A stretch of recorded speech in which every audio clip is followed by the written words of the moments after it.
Just across the bay from San Diego, the Hotel del Coronado is a historic beachfront hotel renowned for its iconic architecture and history. When it first opened in 1888, it was the largest resort hotel in the world, and since then has hosted presidents, royalty, and celebrities. With such a prestigious history, it's no surprise that Disney looked to it for inspiration when wanting to construct their own luxury hotel. The Grand Floridian at Walt Disney World, built in 1988, was inspired by these very Victorian-era beach hotels, aiming to replicate the prestige and glamour of a historical, highly acclaimed and architecturally significant resort without actually being a historical, highly acclaimed and architecturally significant resort. And yet, despite its flattering imitation, Disney's Grand Floridian regularly charges prices per room above that of the very place it was designed and inspired after. How did Disney do this? How do Disney's resorts fake luxury at insane prices? I've always been fascinated by Disney's deluxe resorts. Some, like the Grand Floridian, Wilderness Lodge, and Boardwalk Inn, are absolutely stunning, and they better be, with room rates averaging roughly $700 per night. But here's the twist. These glamorous facades are just elaborate costumes masking a well-established framework. Whether you're splurging on a deluxe stay or opting for a budget-friendly Disney resort, the underlying structure, benefits, and amenities are strikingly similar. Disney prioritizes operational efficiency, broad accessibility, and themed environments over genuine exclusivity. This clever design results in an experience that feels luxurious and unique on the surface, but is fundamentally geared for mass accommodation. We call this artificial opulence, and it works. There is no shortage of people who would happily stay in this bland box with a bed versus this bland box with a bed, despite there being almost $600 per night between the two. To understand how we got here, we need to explore some important context regarding Disney and their hotels. Disney hasn't always been in the themed hotel business. When Disneyland first opened in 1955, the respective Disneyland Hotel, located right next door to the theme park, was neither owned nor operated by Walt Disney and his company. Disney at the time barely had enough money to open his park, let alone a hotel. Walt personally approached brands such as Sheraton and Hilton, but they had no idea where Anaheim was at the time, so promptly declined. It might seem like a mistake on their part now, but Disneyland was a gamble. Anaheim was not the bustling city it is today, but quite literally just a bunch of orange groves. The concept of a theme park was brand new, and businesses were right to be skeptical. Eventually, Disney sought out and struck a deal with Jack Rather, a Texas oil millionaire turned film producer, who agreed to fund and operate the resort project under the provision that he and his company have total ownership of the Disneyland Hotel. Walt agreed, and despite missing the original opening of the park by a couple of months due to various strikes, the hotel would go on to be a smash hit alongside the theme park. As with many of his decisions regarding Disneyland, the success of the hotel and its proximity to the park would ultimately rub Walt Disney the wrong way. As Disneyland grew, so did Anaheim. The orange groves were quickly replaced with a whole assortment of businesses trying to get a slice of the Disneyland pie. From seedy hotels to restaurants and tourist traps, all fighting for the public's attention in a flourish of neon glow. Walt knew he had something special with Disneyland and needed to expand, but this time he'd do it on the other side of the country.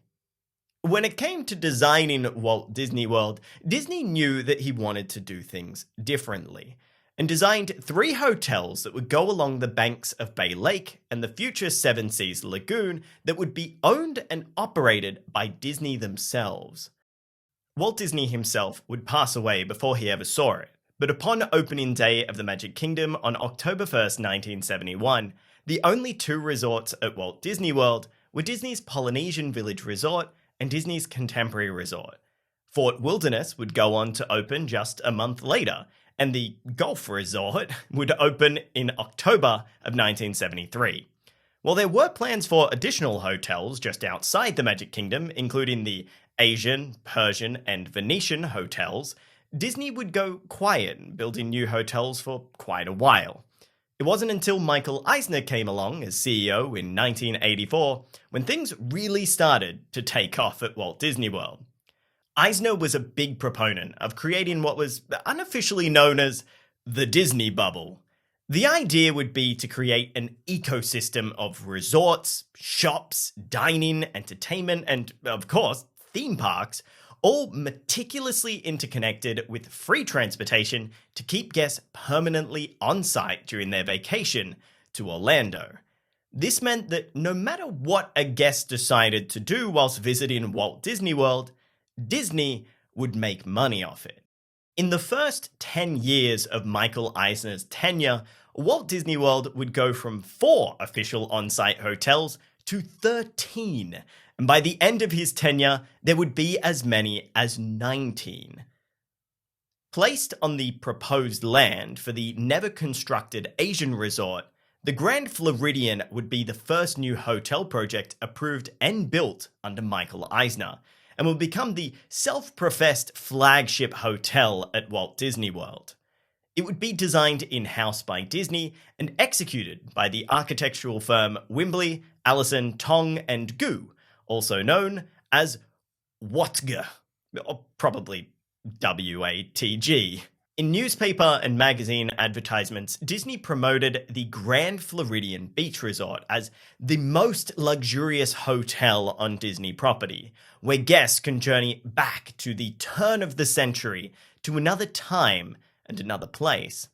The backstory that Disney had fabricated said that Grand Floridian's bright white towers and gabled roofs echo the Victorian architectural influence that has come to symbolize Florida's carefree winters and balmy summer nights. According to WATG, the Grand Floridian Resort reflected the era of the railroad magnates who built new rail routes to Florida, with a large grand hotel at the terminus of the line. It's a lot of buzzwords for a hotel. WATG worked closely with Imagineer Wing Chow on the design and construction of the Grand Floridian. Chow was their primary contact, and by their accounts was the driving force on the Disney team. Construction was fast-tracked thanks to a great deal of land preparation work having already been done years prior for the Asian resort. Groundbreaking took place on April 23, 1986, and according to WATG, the construction process was between 20 to 24 months. Imagineers working on the Disney team affectionately dismantled the designs and features of many hotels to bring their own ideal vision to life. It was no secret that the Grand Floridian was heavily inspired by the aforementioned Hotel del Coronado, and when the project was finalized almost a decade after the original opened on June 28, 1988, side by side you'd barely tell them apart. The Victorian elegance, picturesque waterfront, and sprawling lobbies echoed the charm of the Hotel del Coronado. But this was just the beginning for Walt Disney World's rapid resort expansion. Shortly after, the Caribbean Beach Resort opened on October 1st, 1988, and was their first moderate hotel on property, demanding a slightly more humble asking price. A year later, the Beach and Yacht Club were opened around the corner from Epcot, followed by Port Orleans in 1991. So we've established where these resorts came from, but how did they come to be so unbelievably expensive? It's easy to point a finger at Disney and blame it all on greed, but it's actually a bit more complicated than that, especially when it comes to DVC, and we'll get to that soon. Firstly, by operating their own resorts on the land surrounding their theme parks, which they already owned, Disney can capitalize on this prime real estate, and people are willing to pay a premium for this convenience. Resorts like Disney's Grand Floridian and Contemporary Resort are connected to the Magic Kingdom by walkways and a complimentary monorail service, while those near Epcot are within walking distance of its second entrance known as International Gateway. Each of these resorts is a deluxe resort, offering not just a pleasing thematic environment, but unparalleled convenience. Disney has recognized that guests are willing to pay substantial amounts to be closer to the action. Parks like Tokyo Disney Sea, Disneyland Paris, and Disney California Adventure have taken this even further with resorts inside their gates, and they are wildly successful. The Hotel Miracosta, Grand Californian, and the Disneyland Paris Hotel demand some of the highest asking prices across all of Disney's properties. Disney is even looking at options to add a new resort to the Magic Kingdom in the bottom left corner of Adventureland to capture some of the excitement generated by these resorts around the world. One even just opened at Fantasy Springs in Tokyo Disney Sea. Now, this strategy isn't exclusive to Disney. For centuries, hoteliers have capitalized on similar prime real estate nearby major attractions or city centers to attract tourists seeking convenient accommodation. Disney simply learned from their mistakes with the Disneyland Hotel, and instead of dishing out this land and opportunity to third parties for short-term gains, they instead kept it all to themselves. If Disneyland Hotel was never purchased by somebody else, in another universe, the Magic Kingdom might be surrounded by a Ritz-Carlton, Four Seasons, or a Best Western, which would just be awful. Disney essentially holds the key for all things Disney, and they're keeping that to themselves. They have an exclusivity on the benefits they dish out to guests, and they can use those benefits to bolster the value of their resorts in any way they see fit that no other resorts or hotels can provide. Likewise, they have access to their entire catalogue of intellectual property to similarly entice guests. With all of this in mind, is it fair to call Disney's resorts fake luxury? If you meticulously curate the ideal aspects of multiple luxurious settings and apply them within your themed environment alongside added benefits, does that not itself constitute luxury? It ultimately depends on the individual's perspective. Imagine you buy a celebrity autograph online, only to discover it was forged by another famous celebrity. While the autograph is not authentic and cannot be argued as such, the context of the forgery still gives it an inherent value. Similarly, Disney's resorts may not be traditional luxury, but their carefully crafted experiences and benefits they provide for their guests still hold significant value for many. And so long as people find value in these resorts, the prices aren't going anywhere, likely just up. But that doesn't explain everything. There is one more factor we haven't discussed yet, and that is the curse of Disney's Vacation Club. In the early 90s, Disney started work on their next endeavor that would go beyond just lavish themed resorts. Florida was a tourist destination, which led to some rather dramatic seasonal fluctuations when it came to guest attendance. Whilst there were high highs, there were also low lows, and Disney wanted a way to smooth this out year-round. Enter Disney Vacation Club. Disney Vacation Club, or DVC, is a timeshare. They didn't want to call it that, but that's exactly what it is.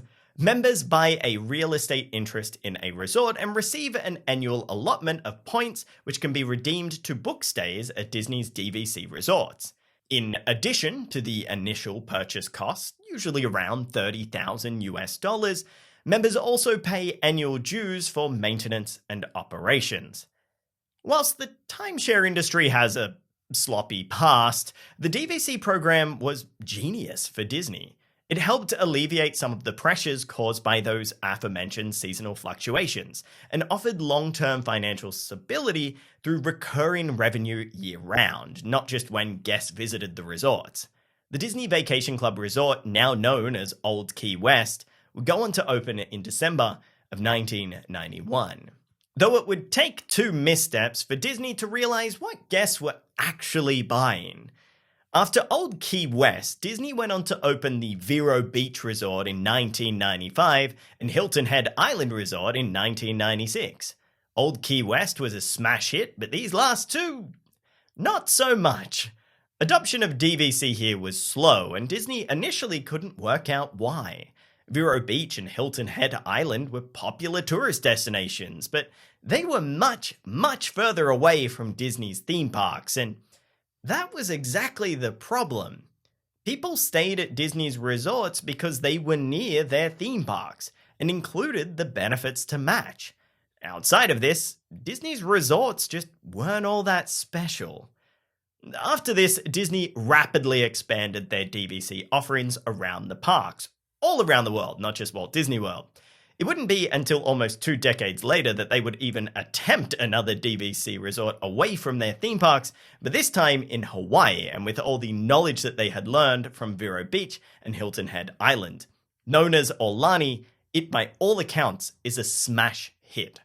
For guests not interested in DVC, it was something that many felt they could comfortably ignore. But there was one huge problem that would affect absolutely everybody, even if you weren't a DVC member. Year after year, Disney's hotels get more expensive. The increase in hotel prices can directly be seen as a way to try and sell more DVC.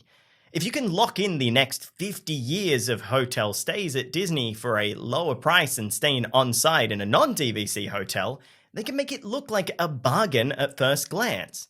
Lock in your price now, and you don't have to worry about those price increases or inflation. DVC generates significant revenue for Disney. To keep this revenue growing, Disney needs to expand DVC offerings and raise hotel prices. As hotel prices rise, DVC memberships seem like a better deal, drive in more sales. With more sales, Disney gains more capital to invest in further DVC properties, leading to expansion. To justify these new offerings, Disney raises hotel prices again. This cycle affects all guests, even those not interested in DVC. The rapid expansion of Walt Disney World resorts and DVC consolidated the idea of the Disney bubble, where staying on-site when visiting Disney's theme parks became the logical choice for most families. This choice was further cemented through the 2000s and 2010s with the sheer amount of benefits provided to on-site guests, such as extra magic hours, free magic bands, additional time before other guests to book fast passes and restaurants, transportation to and from the airport, and much, much more. And with all of that, Disney effectively holds a monopoly over the best access to their parks through their resorts. No hotel or resort can even come close to the benefits that Disney provides for their guests, even though they continue to strip these benefits further and further back. Now, is it fair for Disney to hold a monopoly? Well, they're entitled to reap what they sow. They might be getting the lion's share of guests' accommodation budgets, but they also accept the most risk. This all-in mentality doesn't give them any leeway if their theme parks are suddenly less popular.